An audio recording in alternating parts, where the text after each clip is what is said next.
নমস্কার, রান্নাঘরে রসনা চ্যানেলে আপনাদের সবাইকে স্বাগত জানাই।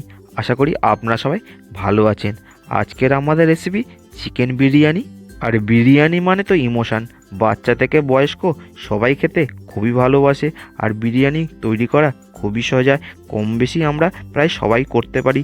তাও আজকের আমি কলকাতা স্টাইল চিকেন বিরিয়ানি খুব সহজে কিভাবে তৈরি করবেন সেটাই আজকের আপনাদের করে দেখাচ্ছি। আর আমার চ্যানেলে নতুন ভিজিট করে থাকলে চ্যানেলটাকে অবশ্যই সাবস্ক্রাইব করে দেবেন, পাশে থাকা বেল আইকনটা ক্লিক করে দেবেন নতুন নতুন ভিডিওর নোটিফিকেশান সবার আগে আপনার কাছে পৌঁছানোর জন্য। আর বন্ধুরা, ভিডিওটা স্কিপ না করে সম্পূর্ণটা দেখতে থাকুন। চলুন এবার রান্নাটা আমরা শুরু করি। বিরিয়ানি তৈরি করার জন্য আমরা এখানে 1 কিলো মুরগি মাংস নিয়েছি। এবার এর মধ্যে দিচ্ছি 2 চামচ আদা পেস্ট, 1 চামচ রসুন পেস্ট, তারপরে দিচ্ছি 2 চামচ পেঁয়াজ পেস্ট, এবার দিচ্ছি 3 চামচ টক দই। সমস্ত কিছু খুব ভালো করে মিশিয়ে 2 ঘন্টা রেস্ট রেখে দেবো।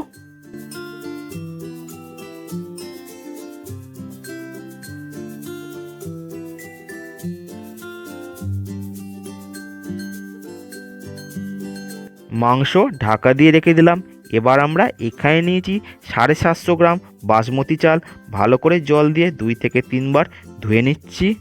বাড়িতে বিরিয়ানি তৈরি করার সময় খেয়াল রাখবেন চালের পরিমাণের থেকে মাংসের পরিমাণটা যেন বেশি হয়। যেমন আমি নিয়েছি, তাতে বিরিয়ানির টেস্ট খুব ভালো হয়। চাল ধুয়ে 1 ঘন্টা আমরা রেস্ট রেখে দিলাম। এবার আমরা মশলা তৈরি করে নিচ্ছি বিরিয়ানি। তাই জন্য নিচ্ছি ছোটো এলাচ, লবঙ্গ, জায়ফল, জয়িত্রী, স্টার অ্যানিস, বড় এলাচ, সাজিরে, সামরিচ, দারচিনি আর গোলাপের পাপড়ি। গোলাপ পাপড়ি ছাড়া সমস্ত মশলা আমরা কড়াইতে দিয়ে দিলাম। এবার গ্যাসের ফ্লেম মিডিয়াম রেখে 3 থেকে 4 মিনিট ড্রাই রোস্ট করে নিচ্ছি। 3 থেকে 4 মিনিট ড্রাই রোস্ট করা হয়ে গেছে। এবার আমরা গোলাপ পাপড়িটা দিয়ে দিলাম। এখানে গ্যাসের ফ্লেমটা বন্ধ করে দিচ্ছি, একটু নাড়াচাড়া করে নামিয়ে নিচ্ছি। তারপরে ঠান্ডা হয়ে গেলে গুঁড়ো করে নেব। আবার আমরা গ্যাসে কড়াই বসিয়ে দিলাম। তার মধ্যে দিচ্ছি 200 ml সাদা তেল। তেল ভালো করে গরম হয়ে যাওয়ার পর আমরা এখানে দিচ্ছি 1 চামচ ঘি। ঘিটা ভালো করে মেল্ট হয়ে গেলে আমরা এখানে দিচ্ছি পেঁয়াজ কুচি। এখানে আমরা 4টে বড় সাইজের পেঁয়াজ কেটে নিয়েছি। পেঁয়াজটা আমরা এখানে বেরেস্তা তৈরি করে নেব। বেরেস্তা তৈরি করার জন্য কন্টিনিউয়াসলি এইরকমভাবে নাড়তে হবে। এখানে গ্যাসের ফ্লেম মিডিয়াম টু হাই রেখে 10 থেকে 12 মিনিট ধরে কন্টিনিউয়াসলি এইরকমভাবে নাড়তে নাড়তে আমাদের বেরেস্তাটা তৈরি করে নিতে হবে। আমাদের বেরেস্তা তৈরি করা কমপ্লিট হয়ে গেল। এবার আমরা নামিয়ে নিচ্ছি। আর এই বেরেস্তা তৈরি করার সময় পেঁয়াজের মধ্যে কোনো লবণের ব্যবহার করবেন না। একটা পাত্রে এইরকমভাবে তুলে নেবার পর চারিদিকে এইরকমভাবে স্প্রেড করে দেবেন, তাহলে বেরেস্তাটা তাড়াতাড়ি ঠান্ডা হয়ে যায় আর ক্রাঞ্চি ভাব চলে আসে। এবার আমরা ওই তেলের মধ্যে দিলাম আলু দেওয়ার পর দিচ্ছি স্বাদ অনুযায়ী লবণ, অল্প একটু হলুদ গুঁড়ো, তারপরে দিলাম ঝাল লঙ্কার গুঁড়ো, এবার দিচ্ছি কাশ্মীরি লঙ্কার গুঁড়ো। সমস্ত কিছু দিয়ে আলুটা 5 থেকে 6 মিনিট গ্যাসের ফ্লেম মিডিয়াম করে ভালো করে ভেজে নিচ্ছি।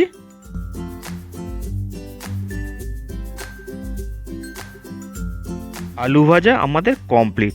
এবার আমরা ম্যারিনেশন করা মাংসটা ওর মধ্যে দিয়ে দিচ্ছি। মাংস দেবার পর গ্যাসের ফ্লেম মিডিয়াম টু হাই করে 5 মিনিট প্রথমে আমরা কষিয়ে নিচ্ছি।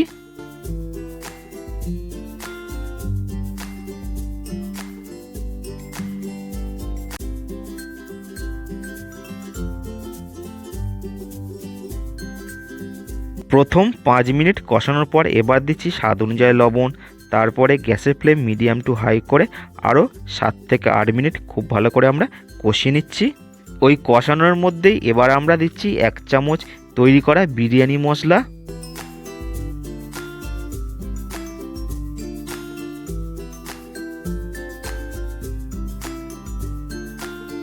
মাংস আর আলু খুব ভালো করে আমাদের কষানো কমপ্লিট।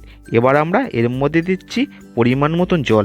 আমরা এখানে 400 ml জল ব্যবহার করলাম। তারপরে খুব ভালো করে মিশিয়ে দিয়ে ঢাকা দিয়ে রাখবো গ্যাসের ফ্লেম মিডিয়াম করে 8 থেকে 10 মিনিট। এবার আমরা ভাত তৈরি করে নেব। তাই জন্য হাঁড়ির মধ্যে দিয়েছি জল, তার মধ্যে দিচ্ছি 1 চামচ লবণ, সাদা তেল আর দিচ্ছি অল্প পরিমাণ ভিনিগার। তারপরে দিচ্ছি গোটা গরম মশলা। তারপরে আমরা ঢাকা দিয়ে রাখবো জলটা ফুটে ওঠার জন্য। এবার আমরা একটা বাটির মধ্যে নিয়েছি 250 ml দুধ, তার মধ্যে দিলাম কেশর, তারপরে দিচ্ছি গোলাপ জল বা রোজ ওয়াটার, তারপরে দিচ্ছি কেওড়ার জল। এবার আমরা এর মধ্যে দেবো 3 থেকে 4 ফোঁটা মিঠা আতর। সমস্ত কিছু খুব ভালো করে মিশিয়ে রেখে দেবো। আর দুধটা আগে থেকে আমরা ফুটিয়ে রেখেছিলাম।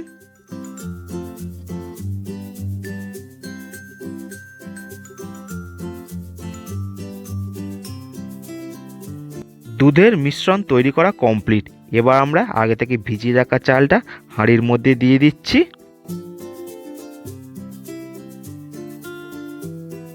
গ্যাসের ফ্লেম হাই করে 7 থেকে 8 মিনিট ফুটিয়ে নিলেই ভাত আমাদের কমপ্লিট। এদিকে আমাদের মাংসটাও সিদ্ধ হয়ে গেছে 80%। গ্যাসের ফ্লেম অফ করে দিলাম। তারপরে আমরা লেয়ার তৈরি করে নেবো। ভাত হয়ে গেলে ভাত দেখুন আমাদের কমপ্লিট হয়ে গেছে, প্রায় 80% সিদ্ধ হয়ে গেছে। এবার আমরা একটা হাঁড়ির মধ্যে দিচ্ছি 2 চামচ ঘি। ঘিটা ভালো করে চারিদিকে ব্রাশ করে নিচ্ছি। তারপরে সিদ্ধ করা মাংস আর আলুটা এর মধ্যে দিয়ে দিচ্ছি।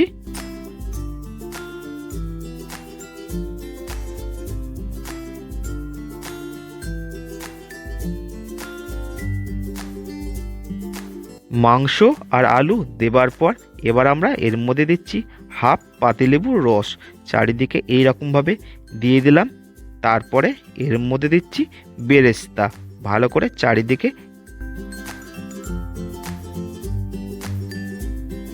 বেরেস্তা দেওয়া কমপ্লিট। এবার আমরা যে দুধের মিশ্রণটা তৈরি করে রাখলাম তার মধ্যে বিরিয়ানির মশলাটা দিয়ে দিচ্ছি। তারপরে হাত দিয়ে ভালো করে মিশিয়ে নিয়ে অল্প অল্প করে হাঁড়ির মধ্যে দিয়ে দিচ্ছি ঠিক এই রকমভাবে।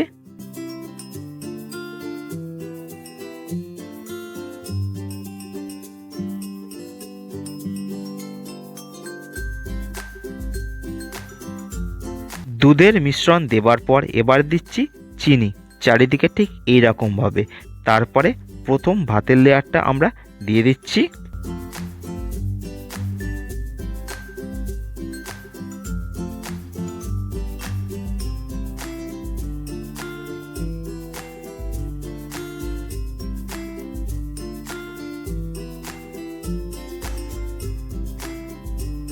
প্রথম ভাতের লেয়ার দেওয়ার পর আমরা দিচ্ছি অল্প পরিমাণ লবণ চারিদিকে স্প্রেড করে। তারপরে দিচ্ছি অল্প পরিমাণ চিনি ঠিক ওই রকমভাবে চারিদিকে স্প্রেড করে। তারপরে দিচ্ছি যে দুধের মিশ্রণটা তৈরি করলাম সেটাই আবার চারিদিকে স্প্রেড করে। তারপরে এর মধ্যে দেবো 1 চামচ ঘি। তারপরে আবার সেকেন্ড ভাতের লেয়ারটা আমরা দিয়ে দেবো।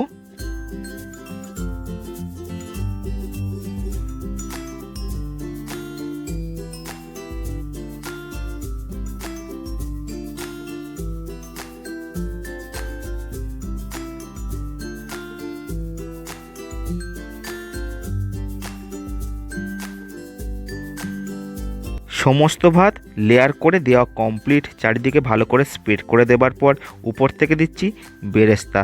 তারপরে আবার দুধের মিশ্রণটা উপর থেকে আমরা দিয়ে দিচ্ছি।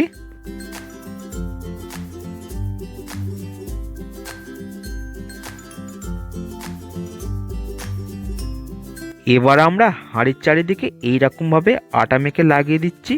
তারপরে একটা থালা উপর থেকে ঢাকা দিয়ে দেবো ঠিক এইরকমভাবে হাঁড়ির চারিদিকে আটা লাগিয়ে ঢাকা দিলে কোনো এয়ার পাস হয় না, তাতে বিরিয়ানির দমটা খুবই ভালো হয়।